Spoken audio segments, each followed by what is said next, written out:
ladies. I am finally back home. We had absolutely no Wi-Fi yesterday, so we are continuing on with day 4 today. And this one is called Don't Pray Away. It is based on John 9, verse 3. This happened so that the works of God might be displayed in him.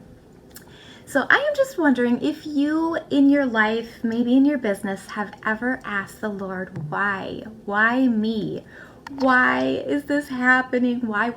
Oh my gosh. I remember there was a period of my life after my ex walked out, when I was still healing from cancer. I was living in a home in foreclosure with 3 tiny little kids. I must have just asked that 800 times a day. And I love how author Mark Batterson talks about in John 9, Jesus encountered a man who was born blind, and the people falsely assumed it was the result of sin. They asked Jesus, who sinned? Was it this man or his parents? And Jesus told them it was neither. The people assumed it was a generational curse or a lack of faith. But Jesus set the record straight by revealing the real reason. This happened so that the works of God might be displayed in him. Isn't that so beautiful?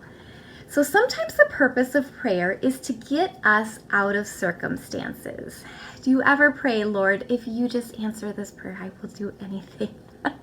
I know I have, but more often than not, the purpose of prayer is to get us through those certain circumstances. And I'm certainly not suggesting that we shouldn't pray those deliverance prayers, but there are times that we need to pray also prevailing prayers. Lord, be with us. Give us the grace to sustain whatever we are going through, the peace that passes all understanding, the strength to keep us standing firm in you, in your word, and then the willpower to just keep on going. So there's a huge difference between praying away and praying through.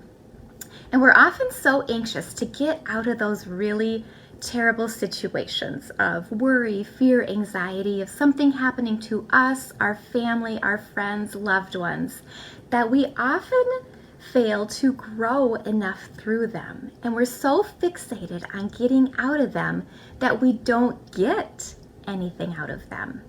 So we fail to learn the lessons that God is trying to teach us in order to cultivate the character that he's trying to grow in us.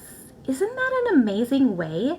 Like when we can be walking through these difficult times, we can just be praying, Lord, whatever it is that you need to develop in me, the character, the strength, the faith, the trust, that was mine. That's what he needed to develop in me. That we can actually, have time to practice that. And sometimes we're just so focused on God changing the circumstances that we never allow God to change us. Isn't that I love the way of looking at that. So instead of 10 or 20 years of experience, we have 1 or 2 years of experience repeated 10 or 20 times. And sometimes we do need to pray those get me out of here prayers, but often we need to pray, get me through this, Lord, prayers. And we need to just to know and have discernment about which to pray when, right? So if we're being honest, most of our prayers have an objective of personal comfort rather than God's glory. We want to pray away the problem, but those short-sighted prayers would short-circuit God's perfect plan.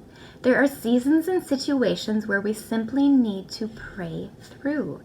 And even when a prayer isn't answered in the way that we want it to, we can have a peace that passes all understanding because we know God heard us. It just means that the answer is no or not right now. And oftentimes when it comes to that, it is not that he's trying to be mean. He's our loving Father, but he actually maybe even has a better answer for us in store. Okay, so can our prayers change our circumstances? Absolutely. But when our circumstances don't change, it's often an indication that God is trying to change us. And the primary purpose of prayer is not to change circumstances. The primary purpose of prayer is to change us. But either way, the objective remains the same, and that is to glorify God in any and every situation. So I'm just going to leave you with this last final thought. Sometimes God delivers us from our problems, and sometimes God delivers us through our problems. So hope you are having a beautiful Monday, July 5th, and just wanted to again welcome you. I would invite you, if you haven't been part of our prayer and prophetic night with Vanessa Chavez, it is tomorrow night at 8 Central p.m. And oh my gosh, this is my favorite time of the month. It's just an hour to come together, to be praying for each other, supporting and encouraging each other, and to bring anything that's on your heart to the Lord. Vanessa is so anointed in being able to hear God's word for us. And if you're just needing a little bit of encouragement, prayer, support, anything, I would invite you to be there. You're probably already invited. If you need information, it's in the events section. But if you are having any trouble finding that, reach out to me. I would love to see you there. And until then, have a beautiful night. Love you guys. Bye.